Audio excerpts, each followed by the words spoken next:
ఏపీలో ఎన్నికలు అయిపోయినాయి కదా, అందరు చూపు వచ్చేసరికి ఇప్పుడు ఎగ్జిట్ పోల్స్ మీద పడింది. ఇంకా దీంట్లో వచ్చేసరికి పొలిటికల్ క్రిటిక్ వీళ్ళు చాలా డిస్క్రిప్టివ్గా ఇచ్చారు. సో దీంట్లో ఫస్ట్ ఓట్ షేర్ చూద్దాం, తర్వాత నెంబర్ ఆఫ్ సీట్స్ ఎన్ని వచ్చినాయి, ఈ తర్వాత కొన్ని పాయింట్లు అయితే మెన్షన్ చేశారు.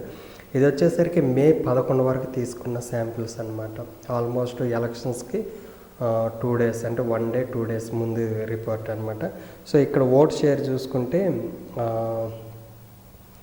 అదర్స్ వచ్చేసరికి 3%, కాంగ్రెస్ 2.20%, టీడీపీ, బీజేపీ, జనసేన వచ్చేసరికి 44.60%, వైఎస్ఆర్సీపీ వచ్చేసరికి 50.20%. అంటే ఇక్కడ వచ్చేసరికి వైఎస్ఆర్సీపీకి ఎక్కువ ప్రయారిటీ ఓట్ షేర్ అనేది ఉంది.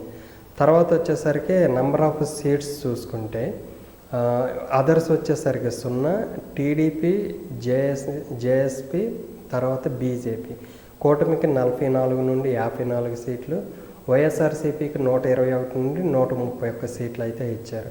కానీ ఇక్కడ వచ్చేసరికి ఏంటంటే వీళ్ళు 3 లేయర్స్గా సర్వే అయితే చేశారు. 3 లేయర్స్గా చేసిన తర్వాత కూడా వైఎస్ఆర్సీపీ మళ్ళీ 2024 ఎన్నికల్లో ఎక్కువ సీట్లు గెయిన్ చేసుకునేది. అది కూడా స్ట్రాంగ్గా ఎలయన్స్కి ఆపోజిట్లో స్ట్రాంగ్ సీట్స్ అయితే గెయిన్ చేసుకోబడుతుంది.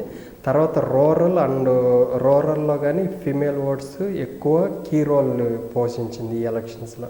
తర్వాత ఏంటంటే టీడీపీకి బీసీ ఓటర్స్ అనేది బ్యాక్ బోన్గా ఉన్నాయి. ఎప్పుడు ఈ ఓట్లు ఈసారి స్ప్లిట్ అయ్యి ఎక్కువ వైసీపీ వైపు టర్న్ అయినాయి. ఎందుకంటే జనసేన టీడీపీ పొత్తు పెట్టుకోవటం వల్ల ఈ రిజర్వేషన్ ప్రకారం చూసుకుంటే ఆ ఇష్యూ ఒకటి ఉంది కాబట్టి అందుకని బీసీ ఓట్లు చిన్నగా ఇటైతే వైఎస్ఆర్సీపీ వైపు టర్న్ అవుతుంది. సో ఫస్ట్ నుండి జగన్ ఎట్లాగైనా కాప్ కమ్యూనిటీ ఓట్లు అనుకున్న స్థాయిలో రావు కాబట్టి బీసీ ఓట్ బ్యాంక్ని స్ట్రాంగ్గా చేసుకోవడం కోసము ఫస్ట్ అంటే గెలిచినప్పటి నుండి మళ్ళీ ఎలక్షన్స్ వరకు వచ్చే వరకు కూడా ఎక్కువ బీసీ ఓట్లు తన వైపు టర్న్ చేసుకోవడానికి చూశారనమాట. సో ఓవరాల్గా పొలిటికల్ క్రిటిక్ సర్వే ప్రకారము వైఎస్ఆర్సీపీకి 121 నుండి 131 సీట్లు, ఓట్ షేర్ వచ్చేసరికి 50.20% అనమాట.